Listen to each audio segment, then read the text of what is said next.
pretty frequently is, when is it all going to collapse? Like, I was asked this question just earlier today.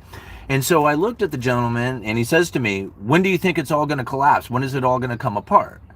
And I asked him, I said, well, what do you mean, when does it all come apart? Like, what are you actually asking me? When the stock market crashes? When a financial crisis takes place? When a liquidity crisis takes place? What is it that you're talking about when you say, when is it all going to collapse? Now, he asked me, well, what do you think is going on right now? And I said, well, I start getting into it. I said, well, I believe that the elevated inflation expectation is raising the neutral interest rate and moving it ever closer to the Fed funds rate, which making the economy less restricted. And he stopped me right there and he says, well, when do you think it's going to fall apart? And I'm like,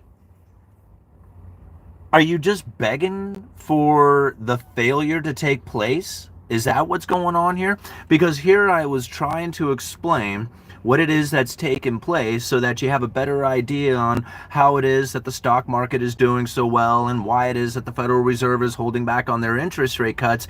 And I get interrupted and then asked, but when is it all going to collapse? When is it all going to fall apart? Is that coming soon? And I think you're worried. You're just scared. You're in fear, uncertainty, and doubt. That is what's going through your head when the question is coming up of, when is it all going to collapse? So now I think to myself, well, what does that really mean to an individual? Like, a collapse may mean you lose your job. Like, you don't have any way of bringing in the income to pay your bills, and you're gonna suffer with like not being able to pay the rent or the mortgage and the bills, and start piling up, and bankruptcies and foreclosures, and oh my gosh. Well, that could very well be a collapse. That's like a collapse feeling to the individual whose life is coming apart.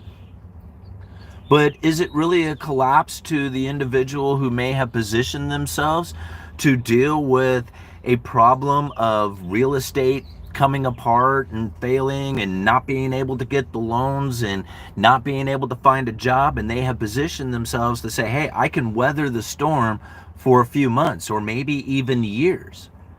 Is it a collapse for them? I mean, it could be a downturn, it could be annoying, it can be frustrating, it can be somewhat financial devastating, but is it truly a collapse where everything is completely fallen apart and you have to just kind of write everything off and start all over, from the beginning again? Well, that's not everybody out there. Not everybody is going to share in those same experiences. So now, as we think about what has taken place here within the current economy, we got this idea of elevated inflation expectation due to tariffs. We have a slowdown in the economy at the exact same time. The fear, uncertainty of stagflation has many people out there having no idea on what it is that they are supposed to do. And so when the question comes up, when is it going to collapse? I have to think, man, it's already happening for you. The collapse is now. It's crashing right now for you. Now, not everybody is going to be sharing in the same experiences, but because of fear, uncertainty, and doubt has now have you in a place of anxiety and maybe even depression or something of that nature, it's collapsing. That's it, man. This is the collapse for you. Now, if you're looking for like the information to be broadcasted over the news that there was a collapse, now you're talking like financial collapse, or you're talking like economic collapse of something going on with the government or something like that. That's a totally different situation that's happening from your individual collapse that may be taking place. Okay. See, this is why I constantly come out here and say you have to own this stuff for yourself. You have to position yourself in accordance to what it is that you feel you need in your life. Not everybody's going to be sharing in the same experiences. Some people live paycheck to paycheck. This is a very difficult road to go down. A lot of times this paycheck to paycheck living involves new car payments, major like house payments, credit card payments. This is the paycheck to paycheck living that a lot of people end up going through.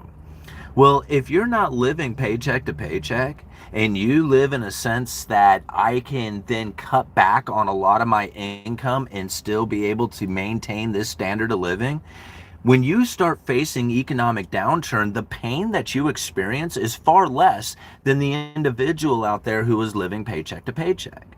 You may not even experience that of what would be considered a collapse or a crashing in your personal economy, because you have put yourself in a position that you can take a major hit to your income and still be able to pay your monthly bills, not have a foreclosure or a threat of foreclosure or bankruptcy looming over you because you can't bring in the income.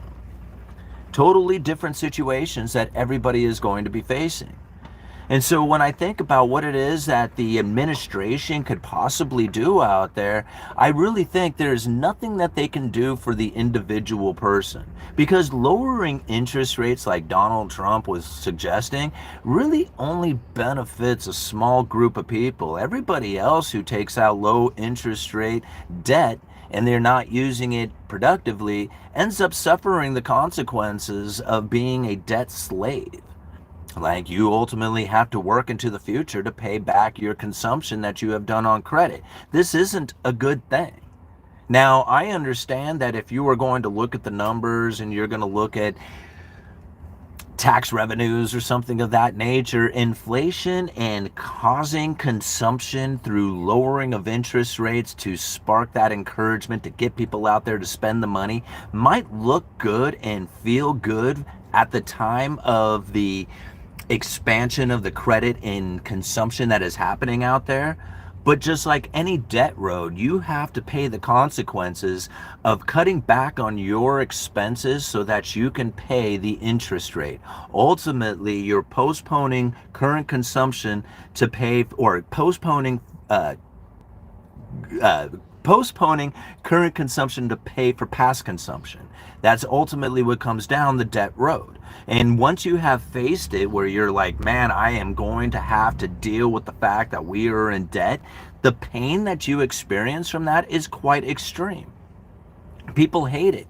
They don't want to cut back on their living expenses. They already feel like they're at the bitter end. And to try and cut back on the standard of living is the most painful experience they could ever go through. All things being equal, expanding or advancing their standard of living, taking their life to a better house, bigger car, nicer clothes, this is probably the best feeling in the entire world. So the best feeling in the entire world will cause the problems that we face today, and to fix those problems will be the most painful experience for most people. This is the reason why we are going to have issues going into the future. Is that individuals who come and say, when is it all going to collapse, have put themselves in a position that they will experience a lot of pain. Most likely due to the debt issuance that they have taken out and bought luxurious experience with it. New car, fancy trip, credit card payments on things that they don't even remember purchasing. This is going to continue going into the future, and this is going to create the pain and uncertainty that most people face. See, the real reason that we cannot think about the economy in a way that is like, how is it that they are going to create a situation in which that is going to benefit the average everyday worker? Here's where I think a lot of people suffer with the understanding that, they have to deal with the understanding that they do not care about you. Not the banking system, not the government, not the elected officials, none of them. They don't care about 80% of the people. Right? They only care about the top 20%. And I've said this many times in the past, and I know that a lot of people think, man, that is such a hurtful thing to say, such an evil thing to say. It's just the reality of the situation. We are a consumer-based economy. Consumer debt-based consumer economy, meaning that it's debt issuance and consuming that drives this economy. 10% of the people out there do 50% of the consumption. That's the top 10% do 50% of the consumption. Can you imagine what the top 20% are doing?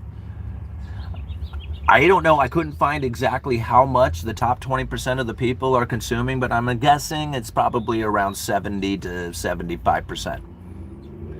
70 to 75% of all the consumption that is being done out there is done by the top 20% of the people. The rest of the 30% of the consumption is done by 80% of the people. The government, the banking system, all the powers that be can care less about the 80%. They can only care about the top 20% because they're the only ones that matter. They're the only ones that matter to a consumer-based economy. We used to be a production saving based economy. When we were producer savers in this nation, producing the world's greatest stuff and sending that stuff out there to the world, we were important. The worker was an important element of the economy.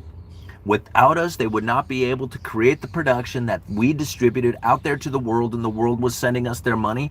We were very important in that time. And so a lot of people have this belief or understanding that somehow the government still thinks of us that way. They don't. We're not important anymore. If we were, we would be part of the economy that is able to expand the operations. We can't do that. We don't do enough consumption. We don't do enough production. We're literally insignificant in the grand scheme of things, considering that the majority of the production or majority of the consumption is done by the top 20% of the people, top 20% of household incomes. And that's scary to think about for a lot of people out there, to think, man, what are they going to do to try and benefit my life? I'm in a bad position. I don't earn enough money. I cannot buy a house. My day job is not enough. It's a good job and it still sucks. How is it that the administration, the banking system is going to create an environment that is going to benefit me? I'm telling you now, they won't. They can't. There is nothing that they can do to try and create a better environment for you because you're not important enough for them. Why would they think about you? So don't think that they're going to. Don't think that there's going to be a plan or a game plan or an idea or a strategy that is somehow going to come to the benefit of the average everyday working American. They don't have a plan for you. Their plan for you is you'll figure it out. That's their plan for you. And they'll feed you just a little bit, try to help you out a little bit with the medical, try to divvy out a little bit of housing for you just to keep you somewhat subdued. But they have very, very, very little interest in actually giving you a benefit. They have very little interest in actually doing anything for you in a way that is going to give you the ability to actively participate in this economy. They're not going to do it. They don't care. And so once you understand this, now you can give yourself the ability to then say, I'm going to own my own economy, because they don't care enough about me for me to make good decisions for me. They just don't. And so now that I have to rely on myself to internalize the information that is out there, to hopefully put myself in the best position I possibly can, because I know they're not coming to help. And there's nothing that they can do to help me anyway. Once I have put this belief into my understanding, now I look at information and say, how do I position myself on account of this? Oh, the government's going to do this to you and they're going to tax. Whatever, fine, take it, take my Social Security, take whatever. Now you're done taking what you got. What do I have left? Okay, how do I use this to benefit myself? That's the position that I now have to take, because there's literally nothing I can do to change that external. I wish I could. I would sit here and scream it all day long for you if I thought that it would make any difference out there. I know it won't. The only difference that I can ever provide for you is a better understanding of what it is that's taking place out there, so you can internalize the information and make those appropriate decisions for yourself. That is what I feel I can do. That is the only thing I feel I can do. All right, 15 minutes into it. I hope that was a good rant. We're just going to keep it fairly short here, probably go for another 5 or 10 minutes, and then we're going to call it quits. Thank you for hitting the like button too, everybody. We got 53 likes with 341 people watching. Any questions, comments, statements here? We got 40-year mortgages aren't a problem. Just don't do them. It's the people that are committing financial suicide by taking a 40-year loan. Yeah, and I think that's going to continue. If you offer it up to them, somebody's going to go out there and grab it. There's very little doubt in my mind. And so the good decision-making process that a lot of people would say, hey, this is what we need to do to fix it, isn't going to occur. Just think about your idiot cousin or brother or friend or whatever that just goes out there and buys a brand new truck every year and then wonders why it is that they can't buy food, right? I mean, this is the mentality that most people are going to go down, and there's really nothing you can do to change that or fix it, right? 401k will be liquidated and pensions will be gone as well. And again, this is kind of like an external fear that a lot of people are putting out there. Like, if you put 100% of your time, effort, and energy into a 401k, I would be very, very, very worried. I would agree. But if you only have a 401k that's a part of your overall portfolio of where you're putting money and investments and speculations and stuff, to me, a 401k is a great thing because my boss helps or, matches my contributions, like free money. Why wouldn't I take that? Now, is there a chance of it getting collapsed or confiscated and all that other stuff? Sure. But that fear and uncertainty is in just about anything out there. You can put that on gold or dollars or checking accounts or whatever you want, right? So to me, like, I don't live in fear. So I live in opportunity, and there's an opportunity for my boss to match my contributions in a 401k. That's free money. I'm diving in, right? I'm jumping in on that. I was in a few retirement homes on the U.S. West Coast 5 years ago. It was bad. Yeah. No mortgage, no car loans. Any stupid old job gets us by just fine. People struggle, but have an Escalade in their apartment parking lot. Yeah, and that's true. Like, you don't really need any really special talents or skills to make it in this country. Really, if you just have a job, a regular day job, most likely you're going to be able to, like, make your payments and rent and food and all that other stuff. The problem that you're going to end up facing is that life is going to suck because there's nothing good about it, right? You go to work, you pay your bills, and that's all you got. So if you want to make life good, then you have to go far beyond just your day job, right? And I mean, that's just the case. That's what I learned a long time ago. There's nothing new about that. Like, at least for me, there's nothing new. Even when I make good money working construction, I still found that I was living paycheck to paycheck for the most part and never really had anything extra beyond that. It was my discipline that brought me to where I am today. Bring in as much money as I could and cut back at as much expenses as I could to create an environment for myself that then gives me the benefit of saving, investing, being able to pay my bills on time. Like, this is the stuff that I had dreamed of my entire life. But to look at me from an outward view, I drive a 97 Suburban. My wife drives a 99 Ford Explorer. You look at our house, we have old furniture. We don't have anything really nice. Like, we're pretty modest on everything that we have in our possessions, but I'm in a position in which that I don't worry about losing my job. I don't worry about the bills that come in. I don't worry about anything that's out there. I don't have any fear, right? That's cool. To me, like, I don't want to have fear so that I can drive a new car. Those two do not work out for me very well.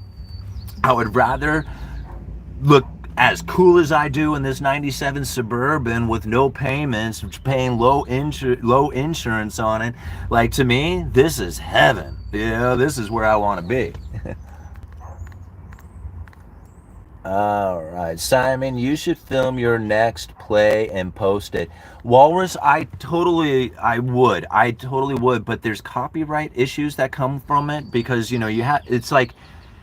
it's kind of weird. The whole theater thing is a whole different kind of thing, right? And there is a video that was recorded of the last one, and there are DVDs out there, so maybe it will make it to the internet. But I personally do not want to get in trouble with the theater or get any kind of things come up from it, so I can't really technically record it and post it on the internet. It's just the way it goes. But man, I love doing those. I love it. The theater is so fun. The acting was so cool. The commitment to it was intense, right? Doing the rehearsals and being there well, it wasn't every single day, but it was quite a few times a week. And then doing the performances. Just what a rewarding experience. I love it. Just love it. All right. How are you relentless at posting? How are you so relentless at posting? When you put yourself in the energy of being a committed YouTube content creator, At first, it is very difficult. It's hard to think of the videos. It's hard to put it out there. You do all kinds of takes. You do all kinds of edits. You're doing all kinds of work into it, trying to figure out what it is that you're going to do for the next video. The more you do it, the easier it gets. And pretty soon you get to the point that it's like it's not really that difficult to put out the videos because you've done them so consistently over time, and you do it for years and years and years, and you get into thousands of videos, and then pretty soon you're doing live streams every single day. It feels weird and uncomfortable if you don't put out a video. Like, how can you get so relentless at it? It's just like, how do I not put out a video? Because I do them all the time. I do one every day.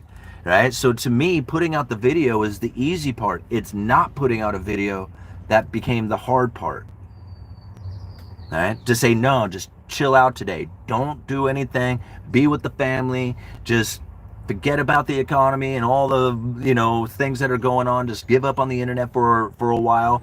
That is very difficult for me because I have tuned myself into being in this sort of energy for so long now that it's hard to step out of it. All right.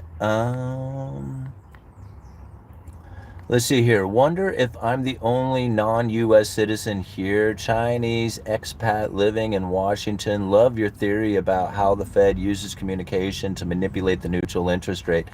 Thank you, Kuhn. Thank you so much, man. I appreciate it. And I appreciate people who are now internalizing the credible threat theory, the neutral interest rate idea, what it is that I have tried to communicate through my research of the Federal Reserve's own words and statements through their speeches and documents.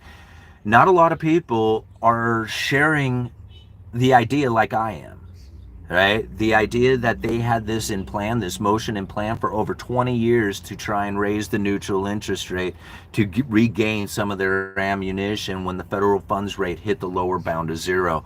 It's a very complicated and very deep topic, but once you understand it, once you have kind of grasped the idea behind it, it becomes so much easier to understand.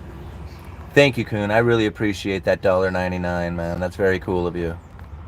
All right, heaven is a rug pull. All right, yeah, it is, and that's what's funny about it is, like, when I look back on my life and I think to myself, it was just like, man, look at the position that you are in today. Because a lot of times I get frustrated thinking, man, I'm not doing enough. I should be out there pushing a little bit harder. I could be acquiring more. I could be doing more stuff out there.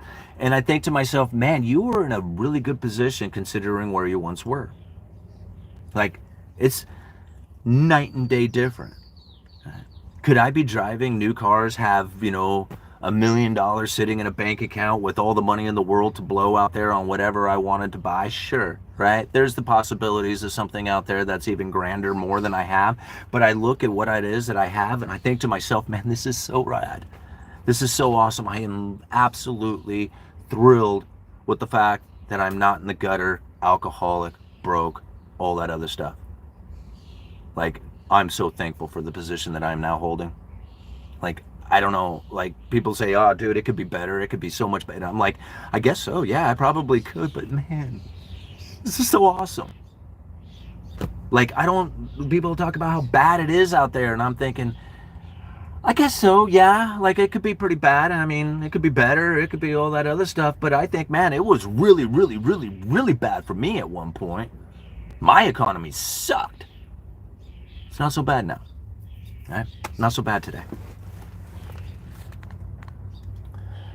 $5 from Justin. Thank you so much, man. I really appreciate this, guys. And I would love to stick around for a little bit longer, but I got to go back to work. All right. Invest $1K a month for 5 years. Average new car insurance payment in Altria stock. At the end of the term, you have $400 a month dividend returns forever.